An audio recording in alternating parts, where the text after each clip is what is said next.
chapter 7. And Dalishah said, Hear you the word of the Lord. Thus saith the Lord, Tomorrow about this time shall a measure of the fine flour be sold for a shekel, and 2 measures of barley for a shekel, in the gate of Shamariah. Then the captain, on whose hand the king leaned, answered the man of God, and said, Behold, if the Lord should make windows in heaven, might this thing be? And he said, Behold, you shall see it with your eyes, but shall not eat thereof. Now there were 4 leprous men at the entrance of the gate, and they said one to another, Why sit we here until we die? If we say, We will enter into the city, then the famine is in the city, and we shall die there. And if we sit still here, we die also. Now therefore come, and let us fall unto the host of the Arameans, and if they save us alive, we shall live, and if they kill us, we shall die. And they rose up in the twilight to go into the camp of the Arameans. And when they were come to the uttermost part of the camp of the Arameans, behold, there was no man there. For the Lord had made the host of the Arameans to hear a noise of the chariots, and a noise of horses, even the noise of a great host. And they said one to another, Lo, the king of Israel hath hired against us the kings of the Hittites and the kings of the Egyptians to come upon us. Wherefore they arose and fled into the twilight, and left their tents and their horses and their asses, even the camp as it was, and fled for their life. And when these lepers came to the outermost part of the camp, they went into one tent, and did eat and drank, and carried their silver and gold and raiment, and went and hid it. And they came back, and entered into another tent, and carried there also, and went and hid it. And they said one to another, We do not well, this day is a day of good tidings, and we hold our peace. If we tarry till the morning light, punishment will overtake us.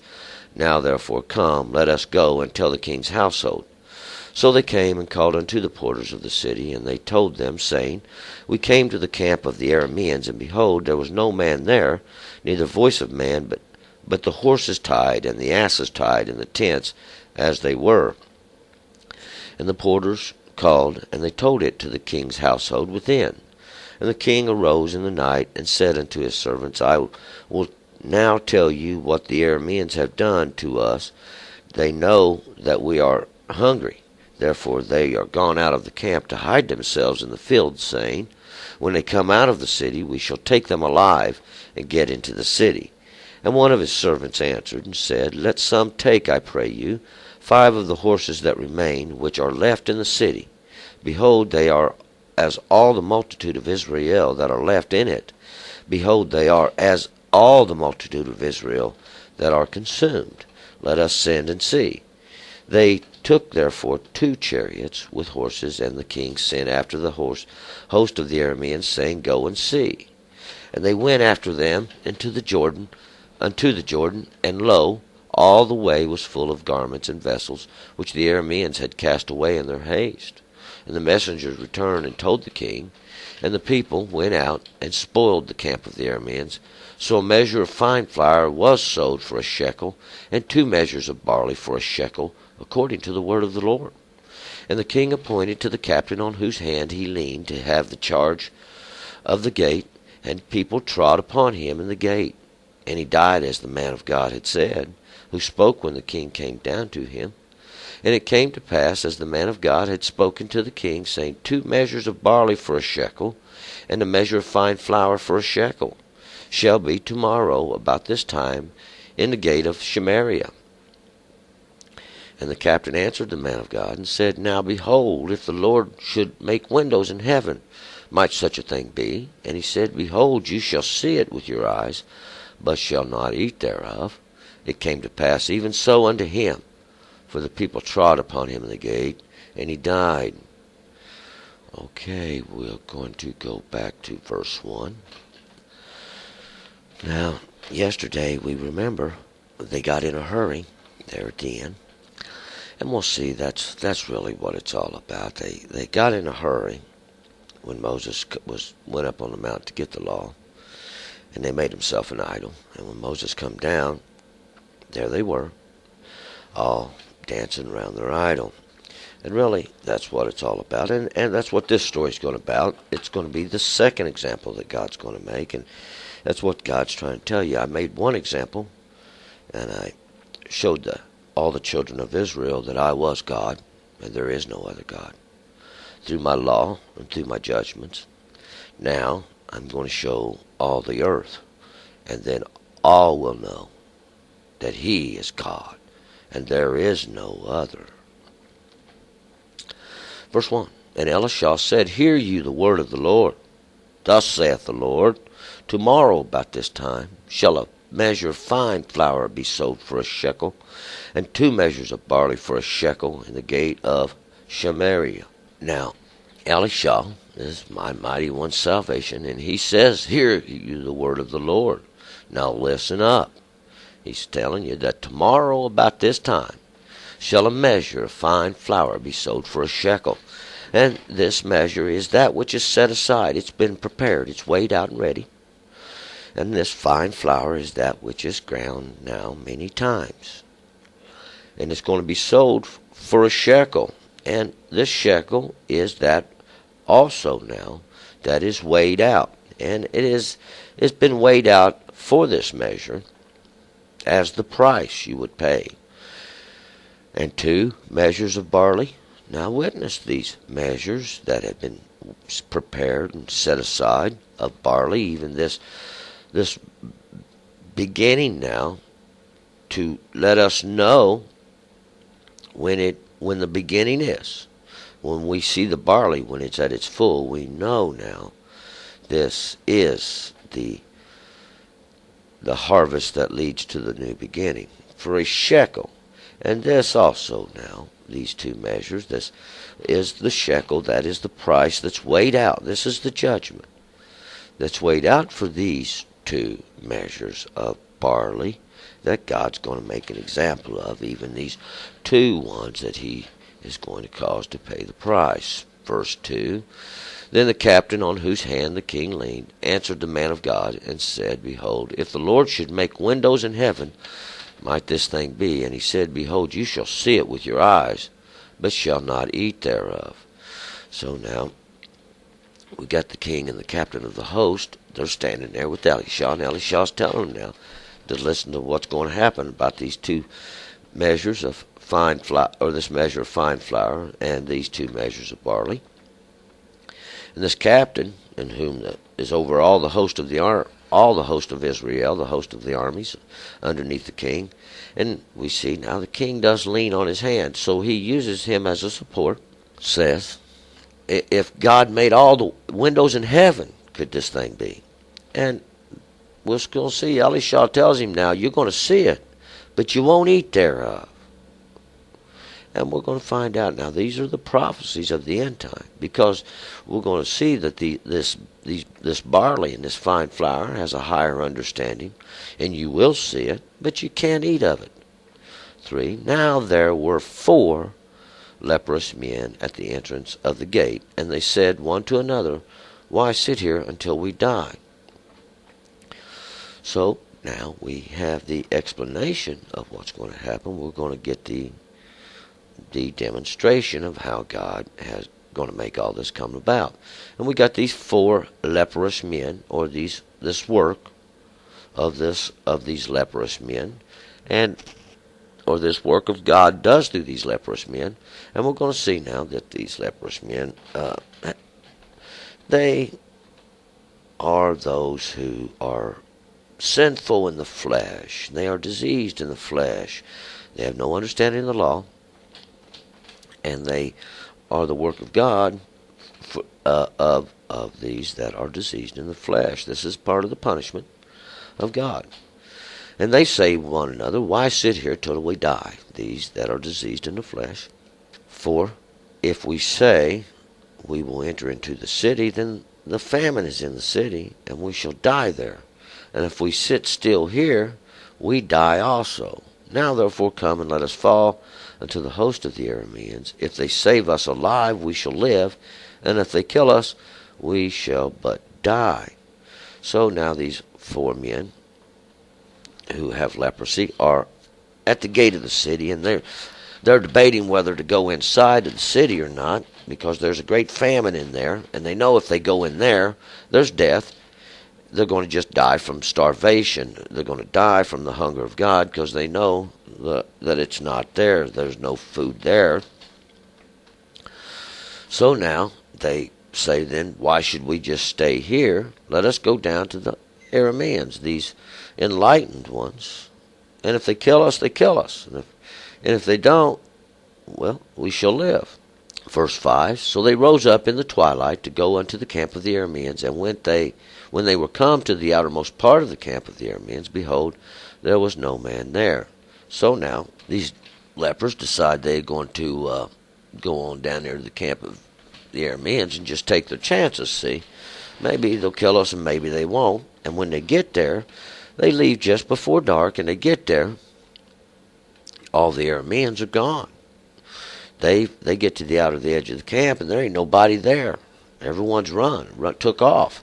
6, for the Lord had made the host of the Arameans to hear a noise of chariots, and a noise of horses, even the noise of a great host. And they said one to another, Lo, the king of Israel hath hired against us the king of the Hittites and the king of the Egyptians to come upon us. So now, while the Arameans were in the camp, see, God has sent a great fear into them. This great fear, this noise of the chariots, this noise of that place where the riders stand and they steer this power and this strength from. See, he calls them, and the noise of the horses, they've heard the sound of this strength, even the noise of a great host. And this is going to be the armies now that have come down upon you. And they think that the king of Israel's went out and hired the Hittites. And these Hittites are the descendants of terror. And the kings of the Egyptians. And these Egyptians are the place of enclosures, or these ones of enclosures, these ones that trap, these ones that want to bind up. 7, wherefore they arose and fled into the twilight, and left their tents and their horses and their asses, even the camp as it was, and fled for their life. So we see now the Arameans have been scared to death by God. God has caused a great fear to pass into them, and they've all took off running. Just before dark, they took off, and they've left their tents, the horses, and their asses. And they've left the camp just like it was. They've run for their life because God has struck fear in them now, and they are afraid that these other kings have come down upon them. 8, and when these lepers came to the outermost part of the camp, they went into one tent, and did eat and drank, and carried thence silver and gold and raiment, and went and hid it. And they came back, and entered into another tent, and carried thence, and went and hid it. Verse 8, now this is the new beginning, because what God's going to show you here is, now what are these lepers doing? We're going to see these lepers, when they come to the outermost part of the camp and they find these enlightened ones have all run off, they go into one tent, and this was in the beginning, and they did eat and drank and carried from there silver and gold and raiment. And this silver and this gold and this raiment is this symbolism that we've seen Achan take now of this devoted thing. And this is what we're talking about here. And this is that measure of fine flour that would be ground many times in the beginning, because Achan took of the devoted thing, and he went and hid it. And we're going to find out now these lepers here do it twice, because twice God's going to make this same example. See, they're going to partake of this devoted thing, this thing which God has devoted for destruction, and they're going to take and hide it. And that's what we're talking about here. Those that are diseased in the flesh, even this work of those diseased in the flesh that God has put upon them. Then they said one to another, we do not wail this day. 9, this day is a day of good tidings, and we hold our peace. If we tarry till the morning light, punishment will overtake us. Now therefore come, let us go and tell the king's household. So now these lepers, they start feeling bad because they know what they've done's wrong. God's already telling them in their heart. They partook of a devoted thing, and God's beginning to punish them for it. And they know they've done wrong. 10. So they came and called unto the porters of the city, and they told them, saying, We came to the camp of the Arameans, and behold, there was no man there, neither voice of man, but horses tied, and the asses tied, and the tents as they were. So these lepers get back to the city, and they tell the porter. The porter's the one who kind of stands in the gate, and if there's any problems, he runs and tells all the city, or whoever's necessary. He's kind of like the messenger runner of the city. If somebody's got a message, they need to find somebody, he knows where everybody's at. And these lepers are telling him now, look, hey, we've come, and there wasn't nobody there, just the horses were tied, these strengths were all tied, and the asses were tied. And these asses represent the power, the authorities that they have. They're tied. So God had bound them up. And the tents were just like they were, like they'd run off. And the porters called, and they told it to the king's household within. So now, like the porter's job is, he runs and he tells the king, just like he's supposed to do. 12. And the king arose in the night, and said unto his servants, I will now tell you what the Arameans have done to us. They know that we are hungry, therefore are they gone out of the camp to hide themselves in the field, saying, When they come out of the city, we shall take them alive and get into the city. So the king wakes up. It's in the night time, because the lepers have been down there spoiling the place for themselves. And he says, I'll tell you what's going on. It's a trap. He says, now, what they've done is they've run out and hid themselves and left the camp there. They're waiting for us all to come out of the city and run down near the camp. They know we're starving to death in here. And then they're going to jump on us and take us alive for slaves and get into the city. So the king thinks it's just a trap. 13, and one of his servants answered and said, Let some take, I pray you, 5 of the horses that remain, which are left in the city. Behold, they are as all the multitude of Israel that are left in it. Behold, they are as all the multitude of Israel that are consumed. And let us send and see. So now, one of these servants of the king, one of these smart ones, he says, Hey, let us take, I begging you, 5 is the grace now of these horses that remain, this strength. Let us take this grace of our strength that remains, what little we got left, which are left in the city. Now, behold, they are as the multitude of Israel. So we can compare these now in this city, those that are starving to death, as the whole multitude of Israel that are left in it. Now behold, they are as all the multitude of Israel that are consumed. So we can also compare them to all the host of Israel that shall be consumed. Because that's what we're talking about. Achan, this troubler, who would take of this devoted thing. Now, God had delivered this, that it should be not partaken of. It was for a devoted thing, that it should be destroyed.